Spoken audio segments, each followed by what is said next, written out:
내과에서 진단하고 배울 때 피부는 우리 건강의 창이라고 얘기를 하거든요. 그러니까 우리가 진단을 할 때는 시진도 하고 문진도 하기 때문에 실제적으로 이제 환자들의 피부나 어떤 안색을 보고서 또 증상들을 보고서 진단을 하게 되는데요. 특히 이런 간질환 같은 게 있을 때 비알코올성 간질환이든지 알코올성 간질환이든지 바이러스성 간질환이 있게 되면 간 수치가 상승을 하게 됩니다. 네. 이렇게 간 수치가 상승을 하게 되면은 이 이제 피부가 건조해지고 수분이 떨어지기 때문에 가려움증을 느끼게 되고요. 특히 이제 췌담도 질환이 있을 때 간에 문제가 생겨서 그런 경우에 이제 황달이 생길 수가 있는데 황달이 생기게 되면 이 황달 자체가 결국은 빌루루빈이라는 것이 가려움증을 유발시키고 그런 경우에 우리가 이제 눈을 보게 되면은 이제 눈에 황달이 껴있는 게 보일 수가 있거든요. 그래서 이런 경우에는 우리가 이제 가려움증이 2차적으로 간질환 때문에 생길 수 있다는 것을 또 보여주는 경고 증상이라 할 수 있겠습니다. 네, 의외의 질환이 나왔어요. 두 번째 보도록 하겠습니다. 가려움증이 당뇨병이나 갑상선 질환 때문에 나올 수도 있군요. 예, 맞습니다. 저희가 이제 당뇨병 환자들이 보면은 굉장히 국소적으로 가렵다고 하다가요. 네. 결국 전신적으로 막 가려움을 많이 느끼거든요.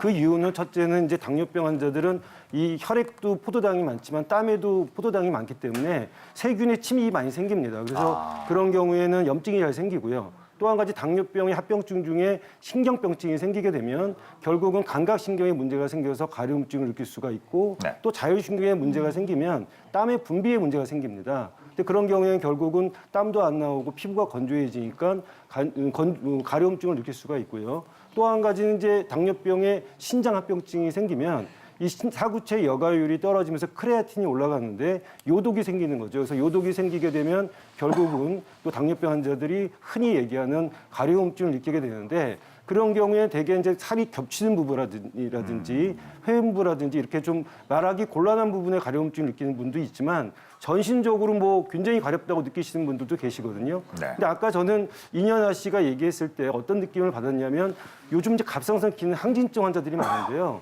갑상선 기능 항진증이 생기게 되면은 신진대사가 올라가서 결국은 피부가 건조해지고 그런 경우에는 히스타민이 많이 나오게 됩니다. 그래서 네. 그래서 또 가려움증을 느끼는 분들이 갑상선 기능 항진증도 많거든요. 그래서 저렇게 좀 이렇게 체중이 자꾸 빠지고 이렇게 신진대사가 올라가고 열이 나고 이런 분들은 물론 이제 출산과 분만 이후에 여러 가지 호르몬의 이상도 생각을 해봐야 되겠지만 갑상선 기능 항진증이라든지 당뇨병과 같은 우리가 숨어 있는 내과적 질환을 갖다가 한번 생각해봐야 될 것 같습니다. 네. 아까 이년아 씨 같은 경우는 막 화도 난다고 했어요, 요즘에. 예, 그래서 그런 것들이 이제 갑상선 호르몬이 올라가게 되면 감정 조절이 잘 안 되거든요. 그래서 호르몬이 떨어지게 되면 우울했다가 이게 올라가게 되면 화도 나고 스트레스도 많이 받고요. 그래서 사실은 우리가 이제 가려움증이 그 자체가 하나의 병이지만 거기에 숨어 있는 내과적인 혹시 다른 이상이 있는지를 보고 전반적인 접근을 하게 되면 가려움증의 치료가 가능하지 않을까 생각이 됩니다. 저희가 좀 그 부정적으로 이렇게 몰아가려고 하는 건 아니고요, 절대로.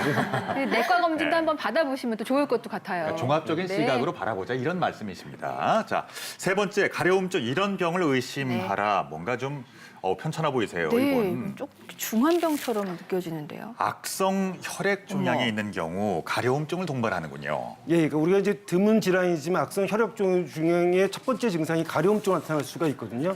대표적인 게 진성 적혈구이 증가하는 것, 적혈구가 증가하는 진성 적혈구 증가증이라는 게 있는데요. 그런 경우에는 이 적혈구 수치가 올라가면서 결국은 40%의 환자가 첫 번째 증상이 가려움증으로 나타날 수가 있고요. 우리가 호치키스 림파종이라는 것도 있는데 30%의 환자가 가려움증이 첫 증상으로 나타나는 경우가 있고요. 네. 특히 이제 요즘 흔한 다이어트나 이런 것 때문에 철결핍성 빈혈이라든지 아니면은 다발성 골수종 아니면은 비만 세포종 같은 경우에는 이 히스타민이 많이 분비가 되면서 가려움증이 나타날 수가 있습니다. 그래서 우리가 뭐 나쁜 쪽으로 몰아가는 건 아니지만 가려움증을 그냥 그 자체로 생각할 게 아니라 다른 어떤 내과적인 질환이 있는지 종합적으로 접근할 필요가 있을 것 같습니다. 네.